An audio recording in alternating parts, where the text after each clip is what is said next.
अस्सलाम वालेकुम स्टूडेंट्स, कैसे हैं? जिंदगी में कोई मसला तो नहीं? मसले हैं? कोई मसला ही नहीं है। प्रॉब्लम सॉल्विंग तो हम पढ़ रहे हैं। तो प्रॉब्लम सॉल्विंग के जो पहले 5 स्टेप है ना, उन्हें फॉलो करें, सारे मसले हल हो जाएंगे। अगर नहीं देखा कि प्रॉब्लम सॉल्विंग के पहले 5 स्टेप क्या है, तो ये आई बटन पे लिंक आ रहा है, पिछली वीडियो जाके देख लो, सारे मसले सेट हो जाएंगे, लेक्चर भी कवर हो जाएगा। तो अब हम आते हैं अपनी 9th क्लास के दूसरे लेक्चर की तरफ। दूसरा टॉपिक है 1.2, उसका नाम है फ्लो चार्ट। मैंने शायद आपको पहले लेक्चर में नहीं बताया, लेकिन जो हमारी 9th क्लास का नया कोर्स है ना, इसके जो चैप्टर 1 है ना, उसके सारे टॉपिक एक दूसरे से रिलेटेड हैं। अगर आप पहला टॉपिक नहीं करोगे ना, दूसरे में मुश्किल होगी। पहले दो नहीं करोगे, तीसरे की समझ ही नहीं आएगी। तो इसलिए कोई टॉपिक छोड़ना नहीं है, शुरू से स्टार्ट करो, एंड तक आओ। पेस हम एक नॉर्मल पेस रखेंगे, ज्यादा बर्डन नहीं दूंगा। छोटे छोटे टॉपिक, छोटा छोटा काम डेली का वो करना है। एक लेक्चर होगा 10 से 20 मिनट का। आज का तो बहुत ही छोटा सा लेक्चर है, इसलिए मैं फजूल बातें ज्यादा कर रहा हूँ कि लेक्चर आज छोटा है। काम काम है, टाइम बहुत है। साथ में जो मैं नोट्स दूंगा, उन नोट्स को पढ़ना है।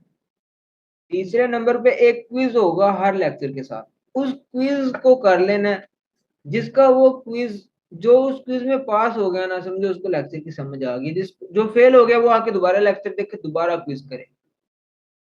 अब हम आते हैं अपने टॉपिक की तरफ। हमारा टॉपिक है आज flow chart. Flow chart basically होता क्या है कि फ्लो चार्ट हमारी प्रॉब्लम की ग्राफिकल रिप्रेजेंटेशन होती है। फ्लो चार्ट हमारे टॉपिक की ग्राफिकल रिप्रेजेंटेशन है। किस तरह के जो हम प्रॉब्लम, कोई भी मसला हो, उसका जो सॉल्यूशन है ना, उसको हम फ्लो चार्ट से रिप्रेजेंट कर रहे हैं। उसको हम फ्लो चार्ट से रिप्रेजेंट कैसे कर रहे हैं? डिफरेंट सिंबल्स को यूज कर रहे हैं। फ्लो चार्ट की प्रोग्रामिंग की फील्ड में और वैसे भी डेली लाइफ में बड़ी एक बहुत जरूरी चीज है फ्लो चार्ट। फ्लो चार्ट और एल्गोरिथम, ये दो की पेयर हैं, की वैल्यूज हैं प्रोग्रामिंग की। आईटी की फील्ड में जिसने आना है ना, उसने इन चीजों से गुजर के आना है। खास तौर पे एल्गोरिथम, फ्लो चार्ट तो जरा डिफिकल्ट होते हैं मैनेज करने में, लेकिन एल्गोरिथम तो जरूर है। लेकिन इसका मतलब ये नहीं है कि फ्लो चार्ट का फायदा नहीं है। फ्लो चार्ट भी एक जरूरी हिस्सा है प्रोग्रामिंग का, और आपके कोर्स का तो बहुत ही जरूरी हिस्सा है।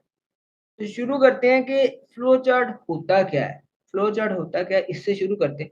डेफिनेशन आप देख ही रहे हैं कि बड़ी मुश्किल से लिखी हुई है अंग्रेज ने। अंग्रेज का बच्चा ना मुश्किलें ही पैदा करेगा। हम जरा जुगाड़ तरीके को देखते हैं कि फ्लो चार्ट होता क्या। फ्लो चार्ट, फ्लो से हमें पता चल रहा है कि किसी चीज का फ्लो है। अब पहला तो हो गया फ्लो। दूसरे नंबर पे चार्ट। चार्ट का मतलब है कि किसी चीज को हम ड्रा करके प्रेजेंट कर रहे हैं। तो फ्लो चार्ट बेसिकली, अब इसकी लाइन को समझेंगे ना, अब बड़ी इजीली समझ आ जाएगी। फ्लो चार्ट ग्राफिकल रिप्रेजेंटेशन है किसी प्रॉब्लम के सॉल्यूशन की, एक खास फ्लो में। ये नहीं कि अपने जिधर मुंह उठाया ग्राफिकल रिप्रेजेंटेशन का, एक फ्लो होगा, उसको हमने रिप्रेजेंट करना है सिंबल्स की मदद से, उसको कह देंगे फ्लो चार्ट है। डिफरेंट सिंबल यूज होते हैं फ्लो चार्ट में। कुछ बेसिक हैं, कुछ एडवांस लेवल पे जाके और ऐड हो जाते हैं। ज्यादा नहीं है, थोड़ी सी तादाद है बेसिक सिंबल तो, 5-6 हैं। उसके अलावा भी हैं, लेकिन हम अभी इन पे ही गुजारा करेंगे। उसके बाद है फ्लो चार्ट की इम्पोर्टेंस बहुत है।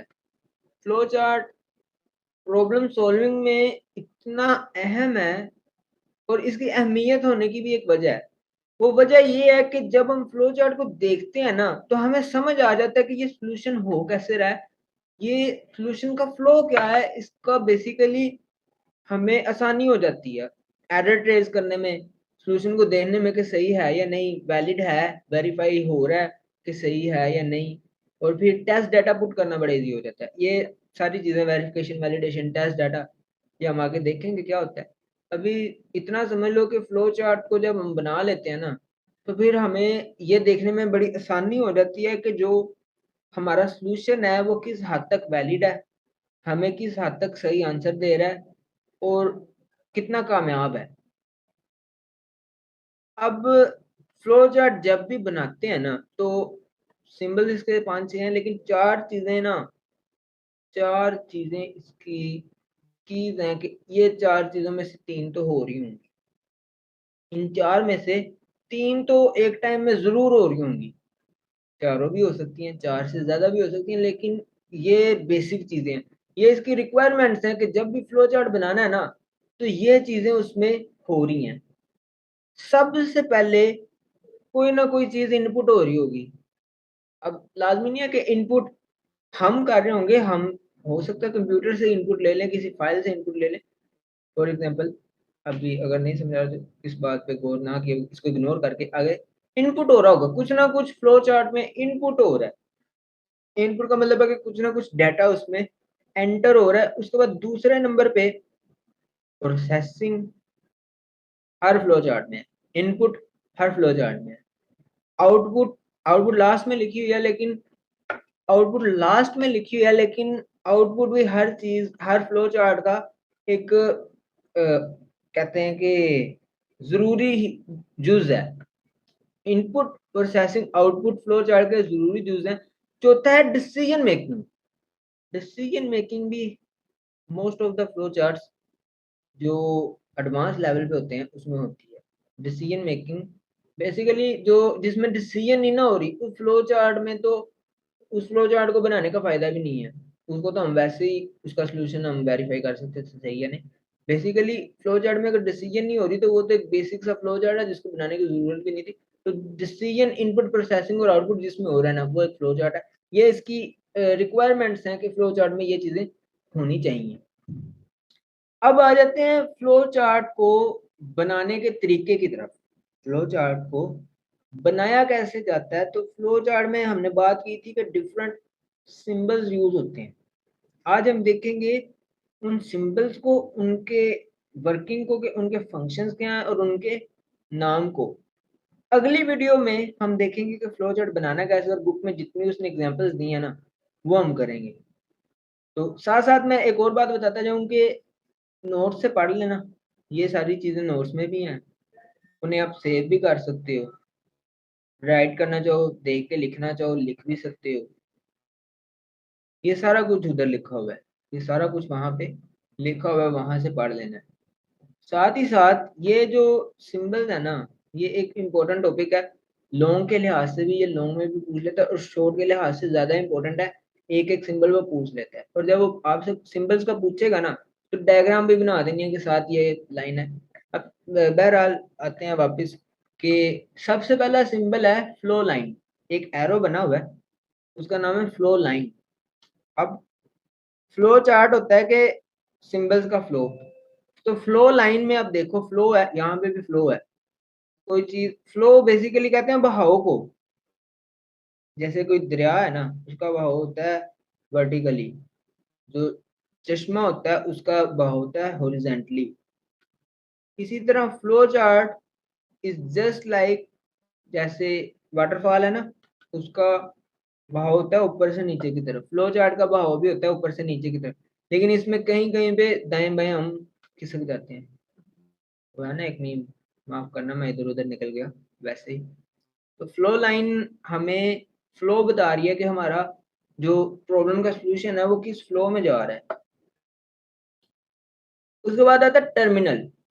टर्मिनल बेसिकली कहते हैं कि जहां पे टर्मिनल बेसिकली कहते हैं जंक्शन को। जस्ट लाइक जैसे ओरिजिन लाइन, मेट्रो, ट्रेन, इनका एक टर्मिनल होता है कि जहां से ये शुरू शुरू होती हैं और जहां से ये खत्म होती हैं। तो स्टार्टिंग और एंडिंग को कहते हैं टर्मिनल। तो फ्लो चार्ट में भी टर्मिनल का यही हिसाब है कि जहां से फ्लो चार्ट स्टार्ट हो रहा है वहां पे एक स्टार्ट का नाम आता है, और जहां पे एंड हो रहा है वहां पे एंड, वो इसके टर्मिनल है। उसके बाद एक रिक्टेंगल शेप है प्रोसेस के लिए। जहां पे भी कोई ऑपरेशन परफॉर्म हो रहा है ना, किसी चीज को कोई वैल्यू साइन हो रही है, किसी में कोई मल्टीप्लाई प्लस डिवाइड माइनस हो रहा है, वहां पे प्रोसेस का सिंबल यूज होता है। प्रोसेस से हम रिप्रेजेंट करते हैं कि यहाँ पे कोई ऑपरेशन परफॉर्म हो रहा है, कोई वैल्यू साइन हो रही है। उसके बाद आ जाता है ये डायमंड शेप का सिंबल। ये जो डायमंड शेप का सिंबल है ये यूज होता है डिसीजन मेकिंग के लिए। कहीं पे कोई कंडीशन आ जाती है कि ये चीज ये इक्वल है या नहीं, बड़ी या छोटी है, तो इस सिंबल को हम यूज करते हैं डिसीजन देने के लिए। जैसे कभी कभी घर में कोई काम करवाना हो ना, तो थक हार के बात आ जाती है जी, अब्बू फैसला करेंगे, उनकी हाँ या ना पे बात टिक आती है। तो डिसीजन का काम भी यही आता है कि डिसीजन पे आके ना एक फैसला आ जाता है कि या तो हाँ होगा या ना होगा। तो डिसीजन डिसीजन मेकिंग के लिए कंडीशन लग जाती है। इसी तरह इनपुट आउटपुट के लिए ये सिंबल यूज होता है। इस सिंबल में हम कोई भी इनपुट लेनी है, डाटा इनपुट करवाना है या आउटपुट लेनी है, प्रिंट या डिस्प्ले करवाना है, तो इसके लिए ये सिंबल यूज होगा। ये वाला इनपुट आउटपुट के लिए ये सिंबल यूज होगा। लास्ट पे है कनेक्टर। बेसिकली हम कनेक्टर का यूज बहुत कम करते हैं, लेकिन कभी कभी हमें कनेक्टर यूज करना पड़ जाता है, और जब कनेक्टर यूज करना पड़ता है पड़ वक्त जाता है, स्यापा पै जाता जान नूं कनेक्टर यूज करने से। कनेक्टर का काम क्या होता है कि अगर एक फ्लो चार्ट है ना, एक फ्लो चार्ट है, ये पेज की लेंथ थी, फ्लो चार्ट हो गया बड़ा, एक पेज पे पूरा नहीं आ रहा। अब हमने इस फ्लो चार्ट को क्या करें जी, क्या करें, अगले पेज पे बनाते हैं। अब इसकी जो लाइंस है ना, इनको भी तो अगले पेज पे लेके जाना है। फ्लो चार्ट को, फ्लो को बरकरार रखते हुए अगले पेज पे जाने के लिए हम कनेक्टर को यूज करते हैं। फ्लो चार्ट के फ्लो को बरकरार रखते हुए अगले पेज पे जाने के लिए हम कनेक्टर को यूज करते हैं। तो कनेक्टर पेज, जब हमने पेज डबल पेज यूज करना है, ट्रिपल पेज यूज करना है, तो जब एक पेज से दूसरे पेज पे जाना है, तो जहां पे एंड हो रहा है वहां पे भी कनेक्टर लगा देंगे, जहां पे शुरू हो रहा है वहां पे भी कनेक्टर लगा देंगे। तो इस तरह से हमारा फ्लो भी बरकरार रहेगा। हमें पता चलेगा कि यहाँ पे एंड नहीं हो रहा, इसका मतलब है अगर कनेक्टर लगा है तो ये आगे इसका कहीं पे कंटिन्यू भी हो रहा होगा, और जहां पे कंटिन्यू हो रहा होगा वहां पे भी एक कनेक्टर लगा होगा, तो हमें पता चल जाएगा कि ये यहाँ से यहाँ पे दोबारा कंटिन्यू हो रहा है। जस्ट लाइक जैसे टनल्स होती है ना, तो टनल्स का एक स्टार्ट होता है, एक एंड होता है। तो जहां से टनल नीचे से गुजरी है, किसी पहाड़ के नीचे से, किसी दरिया में से टनल गुजरती है, तो उसमें बेसिकली क्या हो रहा है, एक स्टार्ट होता है, एक एंड होता है। अगर यहाँ से शुरू हो रहा है तो एक तरफ उसका फ्लो दोबारा से, रोड का फ्लो दोबारा शुरू हो रहा होता है। तो कनेक्टर का भी यही काम होता है कि फ्लो को कंटिन्यू रखना। तो आज का टॉपिक कंप्लीट हो गया, मुबारक हो। लो, खुश हो गए हो? मजा आया? मुझे भी बड़ा मजा आया। अब छोटा सा टॉपिक था, इसके जो क्वेश्चंस होंगे ना, डिस्क्रिप्शन में लिंक होगा, उन्हें अच्छी तरह देख लेना, याद कर लेना। नहीं करना समझने के लिए था तो वेल एंड गुड। वैसे जितने भी मैट्रिक का स्टूडेंट आते हैं ना, आते वो कंसेप्ट ले नहीं है, मैंने अंदाजा लगाया, लेकिन अगर आप याद करने आए तो कर। Thank you, Allah Hafiz. Last पे एक एडवाइस है कि क्विज जरूर देना। आई बटन में भी लिंक आ रहा है, उसे क्लिक करो, डिस्क्रिप्शन में भी लिंक दिया हुआ है, क्विज दो। अगर फेल हो जाते हो ना, फेलियर फेलियर लाइफ में कहीं ना कहीं पे जरूर आता है। फेलियर को फेस करो, वीडियो को दोबारा देखो, क्विज दोबारा दो। फेल होते हो, वीडियो दोबारा देखो। जब तक क्विज में पास नहीं ना होते, वीडियो देखते रहना। और चैनल को सब्सक्राइब कर दो, प्लेलिस्ट को सेव कर दो अगली वीडियोस के लिए भी। पिछली वीडियोस नहीं देखी, उन्हें देख लो। ओके, अल्लाह हाफिज, टेक केयर, पढ़ाई करते रहो। ये दिल किसको सुनाए।